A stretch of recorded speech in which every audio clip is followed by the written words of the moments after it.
Começa agora um programa que traz tudo sobre o livro mais lido em todos os tempos. Apresentamos O Som do Livro.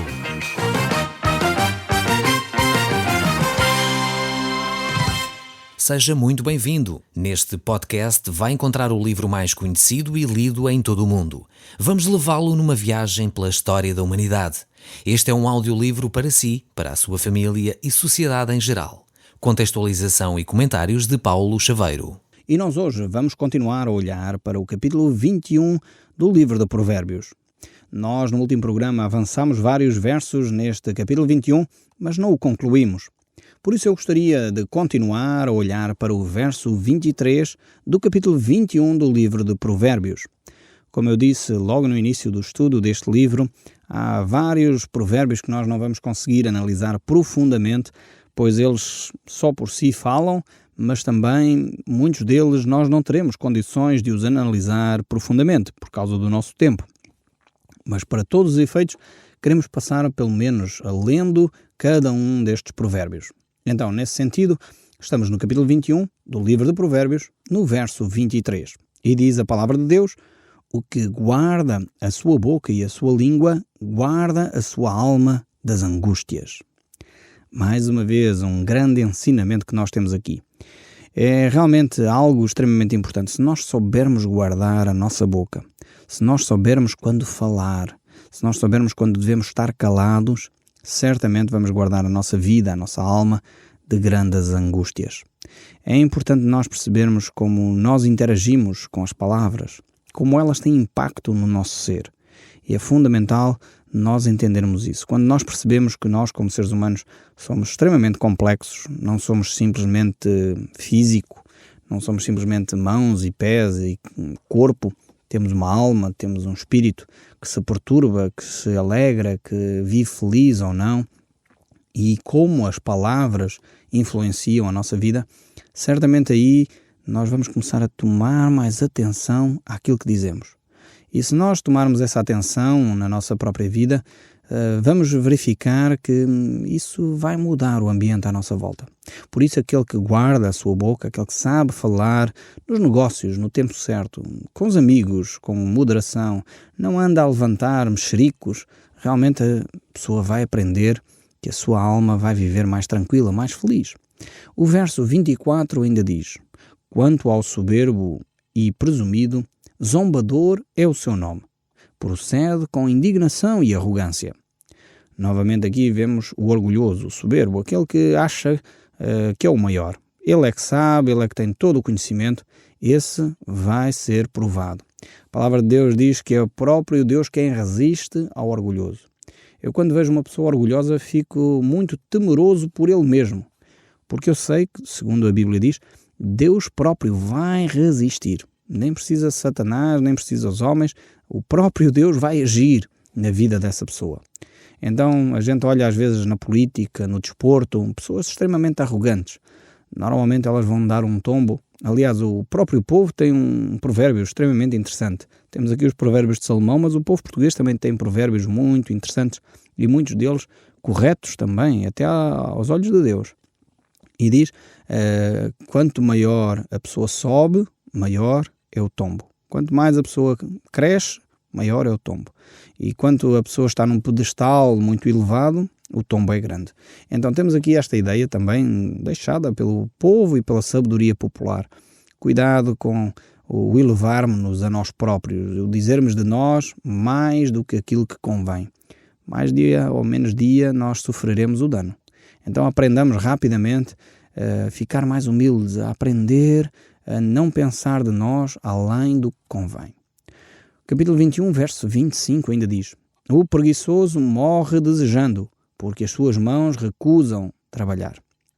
Mais uma vez, parece que há aqui ideias que são recorrentes. Salomão rapidamente volta às mesmas ideias. São de facto conselhos que ele está a deixar ao seu filho.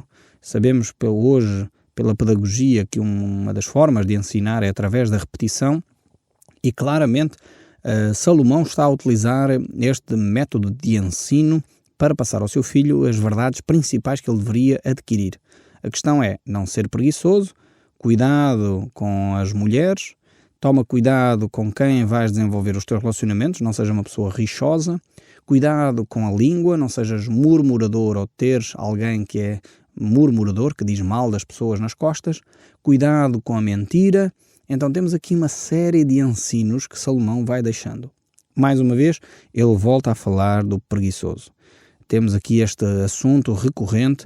Várias vezes o autor sagrado condena a preguiça. Não é de facto um dom. Ser preguiçoso não é um dom espiritual. Ser preguiçoso é algo que a Bíblia condena. A preguiça é realmente uma desgraça na vida de muita gente. Ela tem causado fome, miséria. Muitas vezes as pessoas preguiçosas até desejam, como diz aqui o texto. Até têm alguma vontade. Mas a preguiça é mais forte. Muitas vezes até o preguiçoso pode trabalhar, ele pode desenvolver alguma área, mas ele é preguiçoso demais para o fazer.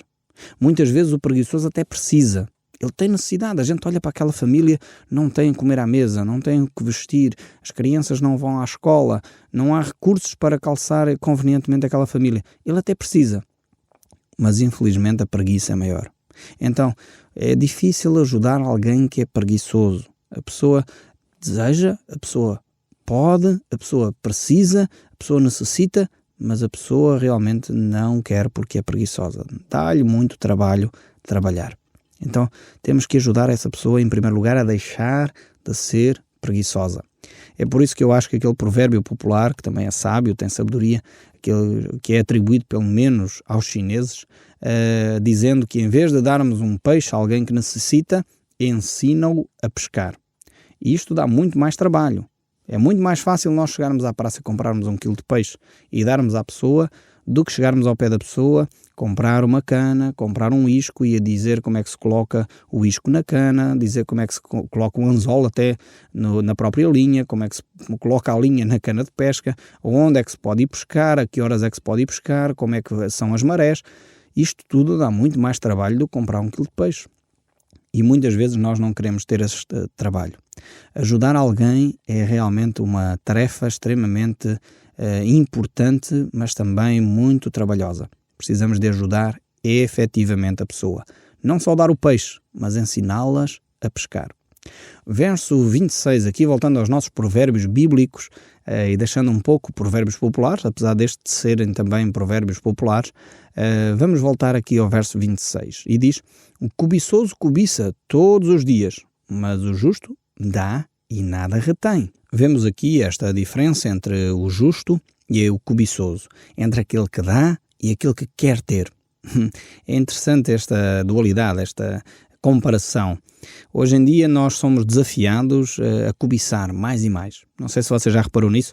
A publicidade explora profundamente este pecado que cada um de nós tem, que é a cobiça. Alguns são bem descarados, algumas destas publicidades, e verifica se o vizinho tem um carro, ele compra um carro. Se tem uma casa, ele compra uma casa. Se tem um barco, ele compra um barco. Se tem um telemóvel, ele compra um telemóvel. E vão explorando esta ideia da cobiça. Muitas publicidades exploram esta ideia profundamente. Nós temos que ter alguma cautela, perceber que não é virtude. Cobiçar não é virtude. A ideia de ter mais e mais e mais nem sempre é positiva. Muitas vezes leva-nos ao endividamento, a contrair mais créditos bancários que muitas vezes nos vão enforcar literalmente, vão nos conduzir à desgraça financeira. Então, saibamos refrear o nosso espírito cobiçoso para podermos ter de facto uma atitude justa. O justo tem sempre para dar a alguém. É interessante ver isto. Aquele que não é cobiçoso, aquele que está satisfeito consigo próprio, aquele que percebe que o que tem é porque é correto, esse tem sempre para dar a alguém que necessita. É uma cultura que nós deveríamos desenvolver em nós. Esta cultura de ter para dar a outros e não o querer ter sempre mais. Verso 27 diz: o sacrifício dos perversos já é abominação, quanto mais oferecendo com intenção maligna. Vejamos aqui como este texto é curioso. Coloca aquilo que é sagrado misturado com o que é perverso. Coloca o sagrado misturado com o profano, dizendo o perverso muitas vezes oferece sacrifícios. Eu quase me lembro ao ler este texto daqueles filmes sobre as máfias. Não sei se você já viu vários filmes sobre as máfias. Normalmente os mafiosos, aqueles filmes que retratam as máfias americanas, Normalmente os mafiosos eram profundamente religiosos. Iam à missa todos os domingos e depois iam matar uns quantos durante a semana, mas pronto, ao domingo eles iam à missa, iam ao confessionário, tinham aquela fachada toda de uma família, mas no entanto eram realmente perversos. E isto é abominação. É algo que dá, quase diria, desculpem a expressão, vontade de Deus vomitar.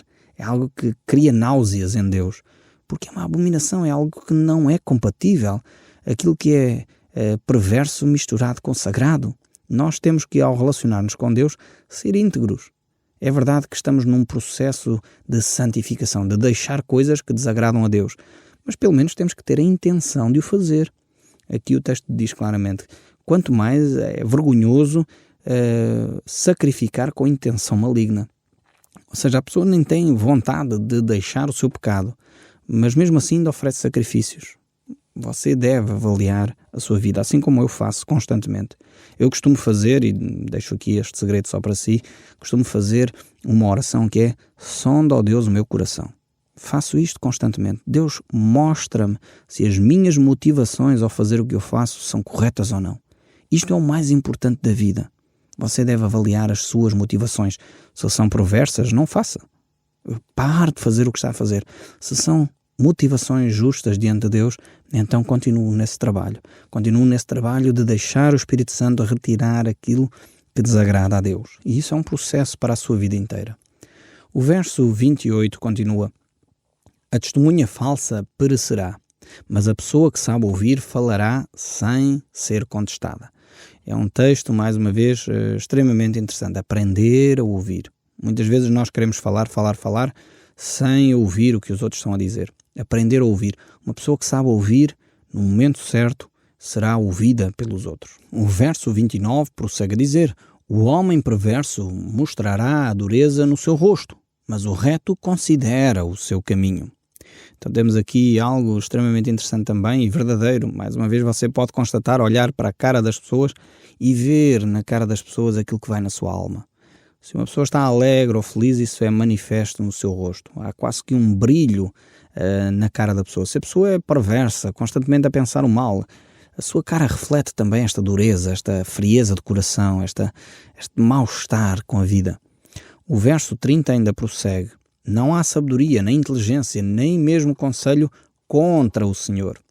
Aqui é extremamente interessante este texto bíblico mostrando que realmente a sabedoria, a verdadeira inteligência tem que constatar que tem de existir um Deus sabedor, conhecedor das coisas para pôr este universo a funcionar na harmonia que ele tem.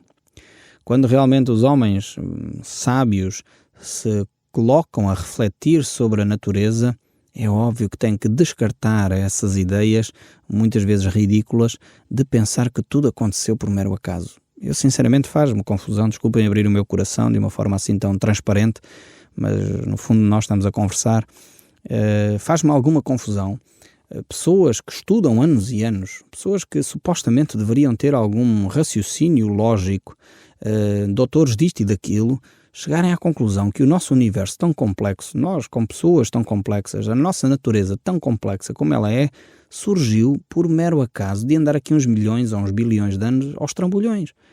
Sinceramente isto faz-me uma confusão que eu não consigo conceber como.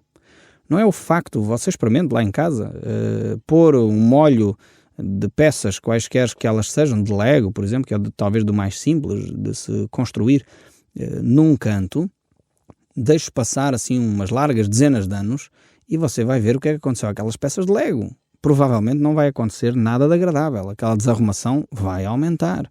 E não se vai reconstruir daquelas peças de Lego amontoadas ali um lindo castelo ou um lindo boneco. É óbvio que não. Se isto não acontece numa coisa tão simples, tão primária, tão básica, como é que alguém pode conceber que um universo tão complexo como ele é, explodiu e de repente, porque passaram uns quantos milhões de anos, organizou-se? Realmente a mim faz-me alguma confusão, mas isso, se calhar sou eu que tenho algumas limitações. Eu creio que a verdadeira sabedoria percebe que há um ser inteligente capaz de pensar o universo tal como ele existe, pensar o ser humano tal como ele existe. Talvez não queremos admitir que seja Deus. Talvez alguns dizem, bem, é uma força ativa que anda pelo universo. mas tem que ser, digo eu, uma força inteligente. E essa força inteligente eu chamo o Deus da Bíblia, o Deus vivo e verdadeiro. A verdadeira sabedoria tem que chegar um dia a este ponto de confessar que é impossível uma mera explosão desorganizada produzisse tanta beleza à sua volta. Verso 31, eu deixo os comentários de lado, vamos voltar aqui ao nosso texto bíblico que é muito claro. Verso 31 diz: o cavalo prepara-se para o dia da batalha, mas a vitória vem do Senhor. Aqui está mais um segredo para a vida. É verdade que nós temos que fazer a nossa parte da tarefa. Nós temos de preparar-nos para o dia da batalha. Diz o texto bíblico, o cavalo prepara-se para o dia da batalha. Ou seja, nós não podemos desarmar, nós não podemos ficar na preguiça, como já vimos noutros textos bíblicos. Mas é importante nós percebermos que não tem a ver só com o preparo, não tem a ver com estarmos bem preparados só. A vitória vem de quem? Do Senhor. Não vem só do preparo, não vem de ter boas armas, não vem de ter bons equipamentos, não vem de ter bom isto ou bom aquilo. A vitória vem do Senhor. Quando nós temos esta percepção que há um ambiente espiritual preparado, que Deus realmente está ativo, Deus está estabelecido ao nosso redor e Ele está do nosso lado. Quando nós entendemos isto, vamos fazer a nossa parte, sem dúvida alguma, mas vamos perceber que devemos confiar em Deus e Deus estará ao nosso lado para nos trazer a vitória. Provérbios 22, chegamos agora lá, diz assim o texto bíblico: mais vale o bom nome do que muitas riquezas, e o ser estimado é melhor do que a prata e o ouro. Infelizmente, muita gente dá preferência às riquezas do que ao bom nome. Preferem ficar com o nome manchado do que perder um negócio, ou preferem ficar mal vistos e ganhar alguns trocados aqui ou ali. E isto é lamentável, quando nós invertemos as prioridades. Eu creio que necessitamos voltar a recuperar valores como a palavra de honra. Precisamos voltar a recuperar valores como compromisso. Infelizmente, hoje olhamos e nem os contratos escritos já quase servem para nada. Porquê? Porque as pessoas têm perdido a vergonha, as pessoas têm perdido esta ideia do bom nome. As pessoas hoje já não se importam com isso. Eu creio que precisamos mudar esta mentalidade. E isso tem que começar por si e por mim. Vale a pena preservar o bom nome, vale a pena continuar a pensar e a agir de uma forma correta. O verso 2 ainda diz: o rico e o pobre se encontram, a um e ao outro faz o Senhor. Vemos aqui este versículo mais uma vez. Não é um versículo fatalista, no sentido que temos um karma e agora não vamos sair deste extrato social como algumas religiões ensinam. Ok, nasci pobre, vou viver pobre e vou morrer pobre. Não é esta a ideia. Aqui a ideia é que de facto é Deus quem cria todas as coisas. E é verdade também que quem se aplica, e nós já vimos provérbios destes, Salomão já falou disso para trás e vai falar certamente para a frente, que quando nós nos aplicamos à sabedoria, quando nos aplicamos à prudência, então haverá abundância também. Então é necessário aqui entender o que é para tirar deste versículo aqui, é que Deus é que é soberano sobre todas as coisas. O verso 3 diz: o prudente vê o mal e esconde-se, mas o simples passa adiante e sofre a pena. É claríssimo este versículo aqui. Se a pessoa é prudente, vai ter cuidado com aquilo que é uma armadilha. Mas se a pessoa não é, então vai cair nessa armadilha. Verso 4. O galardão da humildade é o temor do Senhor, são riquezas e honra e vida. Veja bem, aqui já estamos a falar de alguma forma e a contrariar aquilo que foi dito no verso 2, se entendêssemos que havia um karma. Como é óbvio, não entendemos assim. Aqui o texto bíblico mostra que o galardão da humildade e do temor do Senhor são a riqueza, a honra e a vida. Mas o texto bíblico continua: espinhos e laços há no caminho do perverso. O que guarda a sua alma retira-se para longe deles. Ensina a criança no caminho em que deve andar e ainda quando for velho, não se desviará dele. Veja, este é um texto que é basilar, é um texto fenomenal. Eu recomendava que, se tiver uma Bíblia à mão, sublinhe este versículo. Ensina a criança no caminho em que deve andar e ainda quando for velho, não se desviará dele. Algo fundamental. Nós, como pais, como educadores, temos que perceber que a educação acontece nos primeiros anos da vida. Hoje em dia, os pedagogos, os educadores, os psicólogos já descobriram isso também, o que é ótimo.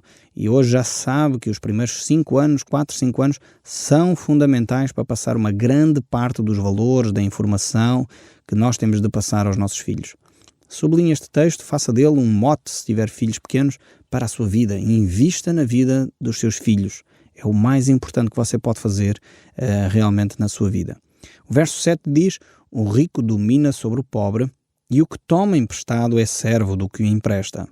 Mais uma vez, uma constatação de factos que não há muito a comentar. O verso 8 diz: o que semeia a injustiça segará males, e a vara da sua indignação falhará. Lança fora o escarnecedor, e com ele se irá a contenda. Cessarão as demandas e a ignomínia. O que ama a pureza do coração é gracioso no falar, terá por amigo o rei.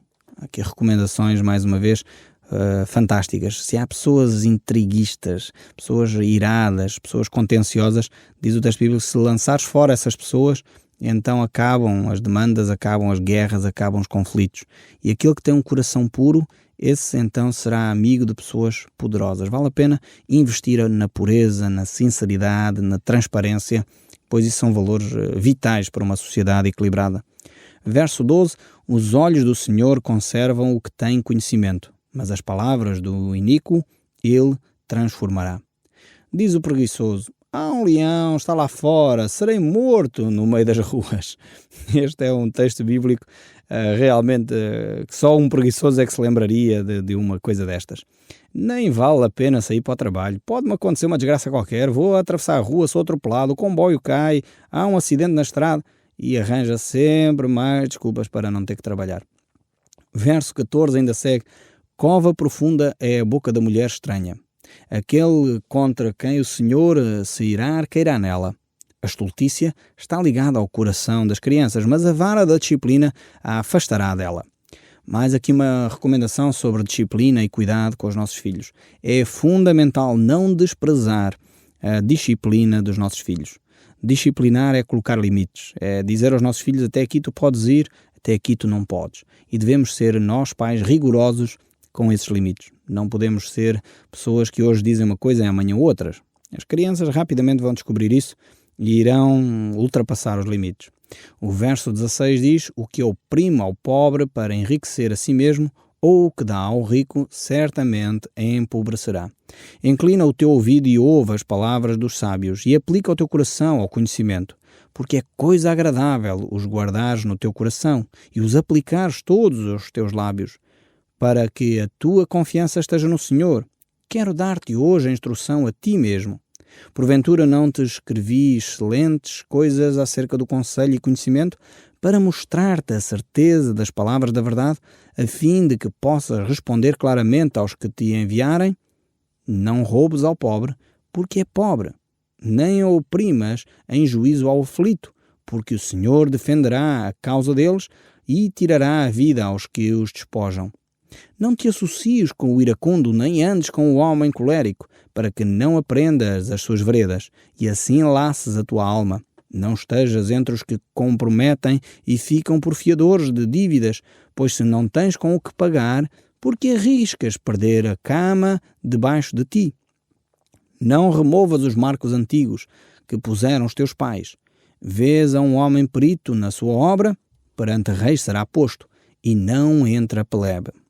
Aqui temos, de facto, vários conselhos importantíssimos para a nossa vida. O Som do Livro, uma produção da Rádio Transmundial de Portugal.